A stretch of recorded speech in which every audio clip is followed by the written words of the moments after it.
Hello and welcome back to Tutoring with Gavin. In this series of video tutorials, I'll be teaching you how to write a grade 9 essay for each of the GCSE literature exam questions. In this video, I'll be taking you through the process of writing an essay for the following AQA question. So with these questions, you're given an extract and then asked to answer a question that follows. You're given some context, read the following extract from Act 1, Scene 5 of Macbeth, and then answer the question that follows. At this point in the play, Lady Macbeth is speaking. She has just read Macbeth's letter telling her about his meeting with the three witches. Starting with this speech, explore how Shakespeare presents Lady Macbeth's role in Duncan's murder. Write about how Shakespeare presents Lady Macbeth in the speech, how Shakespeare presents her role in Duncan's death throughout the play. There are 30 marks available with 4 marks for spelling, punctuation and grammar. Now the first thing I would do if faced with this question is highlight the key words in the question. Make sure you understand the question, read it a couple of times and know exactly what it is they are asking you to do. I would then start jotting down some initial ideas in my plan, which is always guided by the mark scheme. So in my plan, before I go into the exam, I would already have memorized a list of words that will prompt me in my essay. And these would include form and structure, dramatic technique, context, language or literary devices and imagery, quotations and evidence,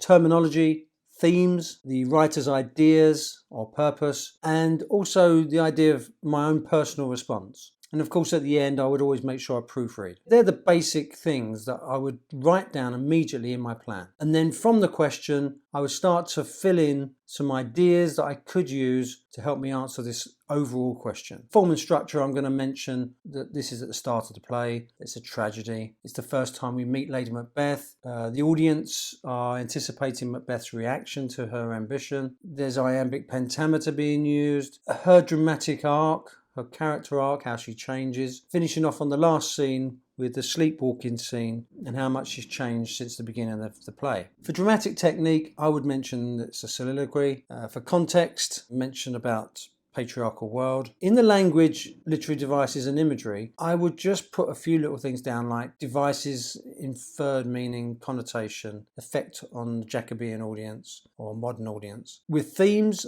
I would just put down the themes that I think are going to be relevant for this question. So rather than put all of the themes, I've just put down ambition, evil, appearances, masculinity and guilt, which is enough to be getting on with. Okay, so I would read the extract. I would highlight any pieces of evidence I want to use to talk about her character in this speech. And I would also annotate on the paper any ideas I've got that can help me analyze those quotes. I call this process zooming in. Whenever I go into the detail of the language and the techniques and the devices, I'm zooming in, looking closely at exactly what language is being used and how imagery is being created. I will also be zooming out to look at things like dramatic structure, themes, context and genre. So once you've got your ideas in your plan, which you must spend at least 5 or 10 minutes on, try to synthesize your ideas into a sequence. So think about which points go together, which are the most important points to start with and finish with, so that you've got some kind of flowing sequence of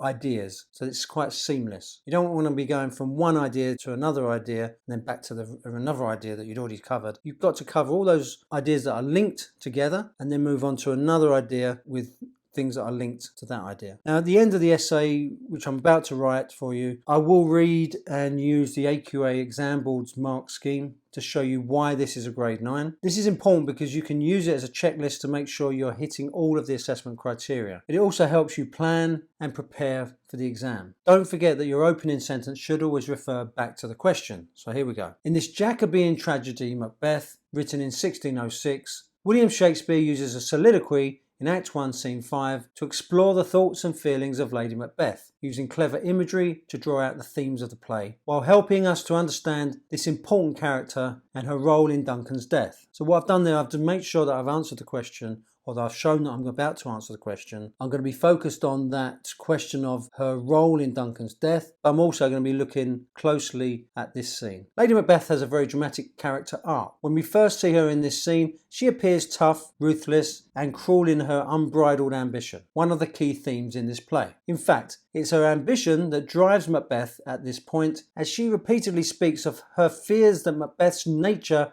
is too full of the milk of human kindness. The personification of nature is important because Shakespeare is trying to show that this act of regicide is not natural to Macbeth, and has to be nurtured by Lady Macbeth. So here you can see I've zoomed in on the quote, I've talked about personification, how it's used and the effect, and I've made sure that I'm still answering the question. I'm still looking at her role as a whole in the play, in Duncan's death, but I'm looking specifically at the language used by Shakespeare in this paragraph. 8 lines later, she uses the word fear again. Shakespeare seems to be emphasizing how important courage is to Lady Macbeth, a theme that is linked to masculinity throughout the play. And yet a little later in this scene, she seems to call on evil spirits to change her into a man. Unsex me here, as though being a woman in this world is not enough to achieve your ambitions. Shakespeare's world was patriarchal, and it would have been extremely difficult for any woman to achieve such heights. Elizabeth I had only found her way to the throne because she had no living brothers. So what I've done here, I've used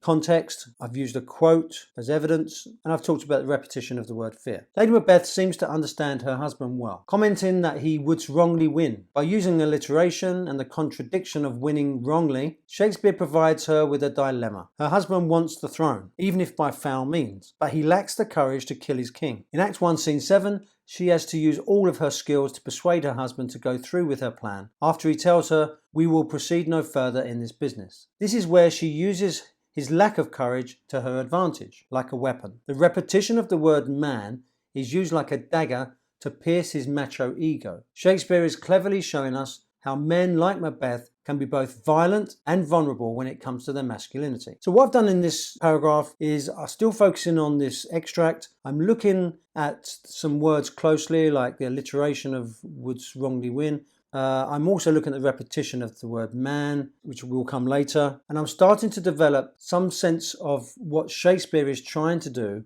and trying to say through the themes of masculinity. Another effective image that Shakespeare creates in this scene is that of evil, which is another theme in the play. Lady Macbeth believes that her husband lacks the illness to go through with this plan. This disease imagery has connotations of something that could spread like a pandemic. She is referring to evil, which ironically Macbeth turns out to have an abundance of, but at this time she thinks that only she has the ability to be evil, and tries to prove it later in Act 1, Scene 7, when she says to Macbeth that if she had a baby, she would, while it was smiling in my face, have plucked my nipple from his boneless gums and dashed the brains out. For an audience, this is shocking, and we realise how dangerous she is to Duncan. So in this paragraph, I've focused on the word illness and the imagery that creates with disease, and linking it to the theme of evil. And I've also returned to these characters of Macbeth and Lady Macbeth, comparing how their characters are developing and changing throughout the play, and starting to bring in a contrast and comparison between Lady Macbeth and her husband.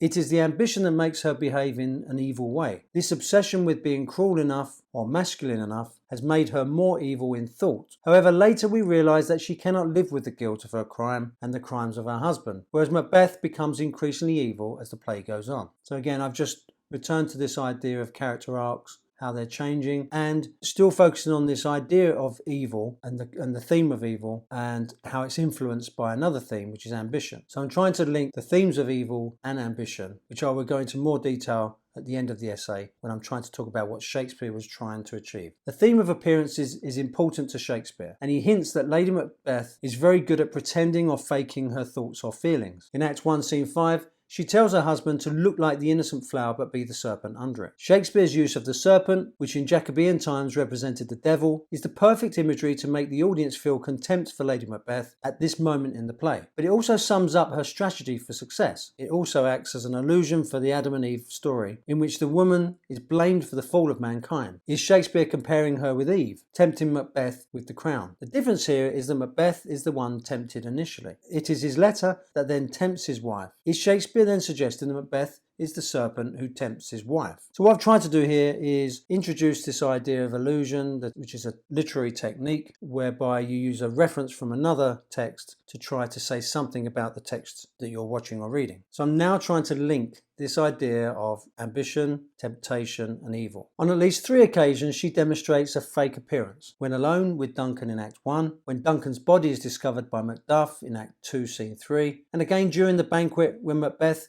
becomes hysterical upon seeing Banquo's ghost. Each time she shows a calmness and an ability to put on a performance. In the extract, she says of Macbeth that he would not play false, concerned that he is unable to hide his true intentions, thoughts or feelings. Perhaps Shakespeare is suggesting that she is only putting on an act of being evil in order to convince Macbeth to go through with the plan. Her ambition is driving this need to appear masculine, cruel and evil. So in this paragraph I'm still focusing on the extract with the quote, "wouldst not play false," and then I'm trying to link it to other examples in the play when she has herself played false. And I'm still trying to link these themes of appearance, masculinity, evil and ambition. Shakespeare chooses to write her last scene, Act 5, Scene 1, in prose rather than iambic pentameter. This shows her fall from grace, but also her state of mind. She is no longer noble or powerful. She is spewing thoughts without any control, and for the first time is being completely honest and open. No more fake appearances or performances. This is the result of intense guilt. She talks of the murders and the blood that cannot be symbolically removed from her hands. Yet who would have thought the old man to have had so much blood in him? It is as though the idea of murder was far easier than the reality. To show her complete breakdown from guilt, she talks in rhyme. The Thane of Fife had a wife.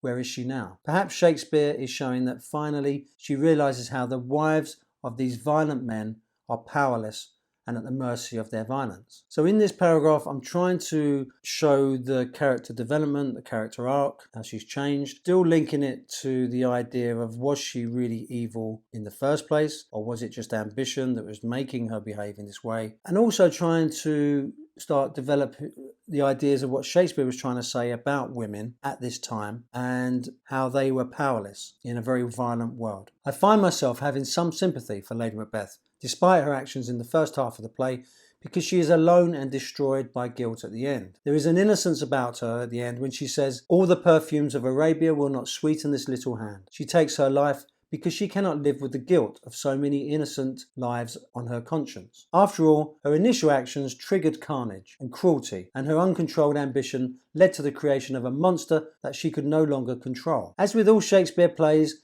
it is never easy to be definitive in your judgment of a character. Her role in Duncan's death is significant, but she is human, full of flaws, and ends her life with some redemption. So what I've tried to do in this last paragraph is bring in Shakespeare's ideas, perhaps trying to say about ambition and these other themes, but also deal with the question, which is how responsible is she for Duncan's death when we look at it closely as a whole. So don't forget to proofread at the end. Firstly, read the essay backwards, isolating each word to check for spellings. Then read the essay aloud in your head, listening for any grammar mistakes. There are 4 marks available for this. Here is a grade 9 description in the mark scheme. At the top of the level, a candidate's response is likely to be a critical, exploratory, well-structured argument. It takes a conceptualized approach to the full task supported by a range of judicious references. There will be a fine-grained and insightful analysis of language and form and structure supported by judicious use of subject terminology, convincing exploration of one or more ideas, perspectives, contextual factors, interpretation. Now this is a real mouthful, and I've been an examiner for many years. The only way to get through this very wordy description of what is expected for grade 9, you have to break it down. So this is what I've done. So I'm asking questions based on the criteria. Is this essay critical? This is critical because it analyzes the facts and forms a judgment at the end. Is it exploratory? It is exploratory because it addresses the task in a focused way. Is it a well-structured argument? Yes, because it was planned, with each point covered in a seamless sequence. Does it take a conceptualized approach to the full task? Yes, because it addresses the concept of Lady Macbeth's role within the context of the time it was written in an objective way from different perspectives. Is it supported by a range of judicious references? Yes, as I used quotes from the extract and the play as a whole. Is there a fine-grained and insightful analysis of language and form and structure? Yes, because by zooming in on the imagery, the analysis is detailed and imaginative. Is there a judicious use of subject terminology? Yes, I've used words like tragedy, imagery, regicide, character arc, connotations, allusion, iambic pentameter, etc. Is there a convincing exploration of one or more of ideas, perspectives, textual factors or interpretations? Yes, for example, talking about the link between the Bible story of Adam and Eve and the temptation caused by ambition. As with any essay, there are many choices you have to make, but ultimately you must answer the question in an imaginative way, showing that you understand that this is a creation by a writer who also had to make creative choices. If you show that understanding, then you will always be rewarded by the examiner. Well, I hope this has helped in your preparation for the exams. If you like this video, please give it a thumbs up and please subscribe to the channel so that I can continue to make these free tutorials. Until next time.